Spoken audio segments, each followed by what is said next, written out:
శ్రీ గణేశాయ నమః. శ్రీ గురుభ్యో నమః. శ్రీమాత్రే నమః. సౌందర్యలహరి శ్లోకం 80.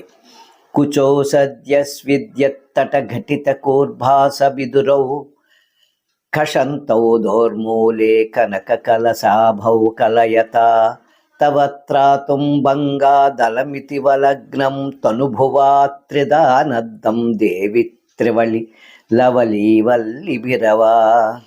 ఓ ప్రకాశించే రూపుగల దేవి, ఎప్పటికప్పుడే చెమట పోస్తున్న పార్శ్వాలలో అంటుకొని ఉన్న రవికను పిగుల్చుచున్నవి, బాహుమూలల సమీప ప్రదేశాలను వరయుచున్నవి, బంగారు కలశం వలె ఒప్పారుచున్నవి అయిన కుచుములను నిర్మిస్తున్న మన్మధుడు ఈ భంగం కలుగరాదని నడుమును కాపాడటానికి అడవి లతల చేత ముప్పేటగా కట్టబడిన అన్నట్లు నీ పొట్ట మీద 3 మడతలు తోచుచున్నవి. సాముద్రిక లక్షణం. శ్రీమాత్రే నమః.